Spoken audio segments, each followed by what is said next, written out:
नमस्कार आदाब दोस्तों, मैं लाइफ के न्यूज से आजम खान। आष्टा आज दोस्तों आष्टा शहर के अंदर जो पिछले दिनों गाजियाबाद यूपी के अंदर जो मोहम्मद सल्लल्लाहु अलैहि वसल्लम को लेके घटना हुई है, आपकी शान के अंदर जो गुस्ताखी यती नरसिंहानंद ने करी है, उसी को लेके आष्टा शहर के अंदर पुराना बस स्टैंड मस्जिद जुम्मापुरा के सामने आज शासन प्रशासन को अवगत कराया है कि जो गलती पूरे हिंदुस्तान को लेके हुई है, यति नरसिंहानंद जी ने जो गलती की है मोहम्मद सल्लल्लाहु अलैहि वसल्लम की शान में, उसके खिलाफ सख्त सख्त कार्रवाई हो।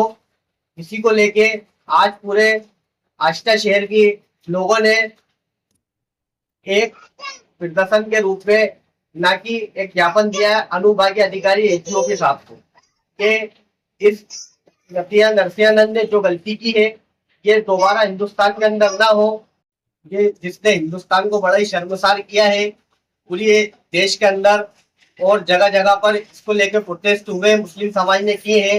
इसी को लेकर आष्टा के अंदर भी एक ज्ञापन के रूप में एचओ के साथ अनुभागीय अधिकारी को इसको लेकर अवगत कराया है कि जल्द से जल्द ऐसे लोगों के खिलाफ कार्रवाई की जाए और जल्द से जल्द ऐसे लोगों को कड़ी से कड़ी सजा दी जाए।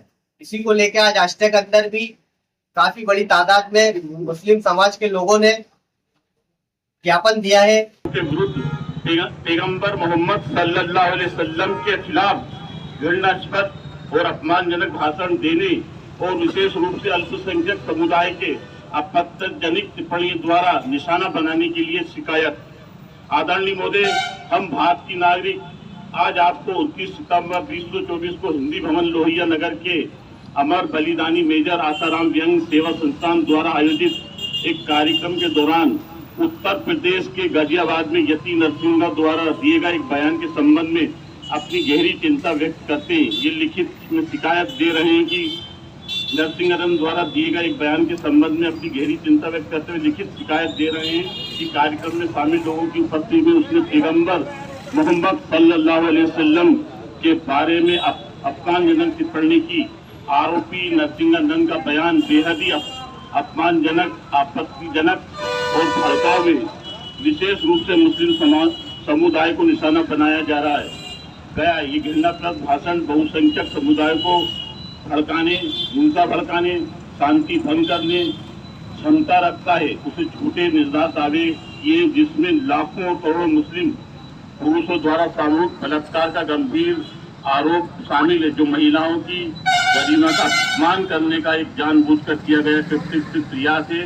उक्त कार्यक्रम में दिए गए ये भाषण स्पष्ट रूप से धर्मों के आधार पर विभिन्न धार्मिक समूहों के बीच दुश्मनी, घृणा और दुर्भावनाओं को बढ़ावा देने के लिए है। ये भाषण न केवल झूठा और भ्रामक है, बल्कि ये भारत की एकता को भी खतरे में डालना एवं मुसलमानों को भारत के अन्य नारों के बीच विमन्स को भड़का सकता है, दुश्मनी, घृणा या दुर्भावना की भावना पैदा कर सकता है। ये भाषण जानबूझकर मुसलमानों की धार्मिक भावनाओं को ठेस पहुंचाने की दुर्भाग्यपूर्ण मंशा से दिया गया। ये पैगंबर मोहम्मद सल्लल्लाहु अलैहि वसल्लम का खुले तौर पर अपमान है, जिन्होंने अपना जीवन मानवता की सेवा के लिए समर्पित कर दिया। पैगंबर मोहम्मद सल्लल्लाहु अलैहि वसल्लम जिन्होंने अपना जीवन मानवता की सेवा के लिए समर्पित किया।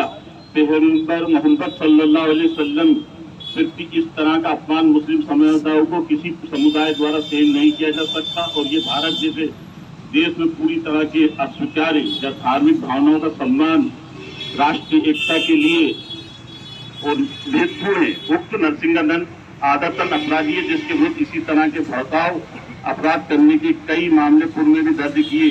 2022 में भी उसने उत्तराखंड में धर्म संसद के बैनर तले आयोजित एक कार्यक्रम के दौरान मुसलमानों के खिलाफ बेहद आपत्तिजनक, अपमानजनक भड़काऊ भाषण दिया है।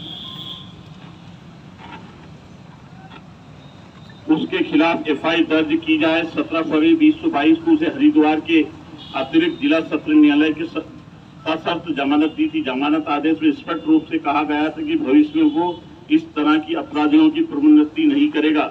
हालांकि उसने अपनी रिहाई के बाद विभिन्न मंचों से नफरती भाषण देना जारी रखा है। आज भी वो सक्रिय रूप से हिंदू और मुस्लिम समुदाय के बीच नफरत को बढ़ावा देता है। अमर बलिदानी मेजर आसाराम व्याप सेवा के संस्थान हिंदी भवन द्वारा दिनांक 29 सितंबर 2024 को लोहिया नगर गाजियाबाद में आयोजित कार्यक्रम में व्यक्ति अथवा उसके साथी भी उपस्थित थे जिन्हें इस आपराधिक कृत्य में सहयोगी की भूमिका निभाई है। अतः सभी आरोपियों ने भारतीय न्याय 223 की धारा 79, 196A, 197C एवं D, 299, 302 एवं 352 के अंतर्गत अपराध किया है। अतः जमीयत उलमा जिला आष्टा सीहोर मध्य प्रदेश जमीयत उलमा मध्य प्रदेश के प्रदेश अध्यक्ष हाजी मोहम्मद हारून साहब के निर्देश पर आपसे विनम्र निवेदन करती है कि कार्यक्रम में अमर बलिदानी मेजर आसाराम सेवा संस्थान हिंदी भवन लोहिया नगर 29 सितंबर विश्व आयोजक यति नरसिंहरन और उसके साथियों के विरुद्ध भारतीय न्याय संहिता 223 की धारा 7916A, 197C, D, 299, 352 के अंतर्गत FIR दर्ज करने का कष्ट करें। सदर मोहम्मद आमिर खान जमीयत उलमा जिला सीहोर समस्त अधिकारी एवं मुस्लिम समाज आष्टा। संवेदना व्यक्त करता हुआ हम हड़ताल जलाते हैं मेघनाथ को। मेघनाथ जैसा चरित्रवान व्यक्ति इस धरती पर दूसरा पैदा नहीं हुआ। हम हड़ताल जलाते हैं कुंभकर्ण को। कुंभकर्ण जैसा वैज्ञानिक योद्धा इस धरती पर पैदा नहीं हुआ। कुंभकर्ण के बाद इतना चरित्रवान व्यक्ति, और उनकी गलती क्या थी? रावण ने एक छोटा सा अपराध किया और आज लाखों साल हो गए हम रावण को जला रहे हैं। अब तो ऐसे ऐसे अपराधी, भैया कोई रिकॉर्ड कर रहा है या नहीं कर रहा? कारण कर रहा है इसे। अब तो ऐसे ऐसे अपराधी पैदा हो गए हैं जिनके सामने रावण का कोई अस्तित्व नहीं है। अगर आज जलाना है, मैं सारे हिंदुओं का इस मंच से आह्वान करना चाहता हूं, यदि आप जलाना चाहते हैं हर दशहरे पर, तो अब तो मोहम्मद को जलाइए।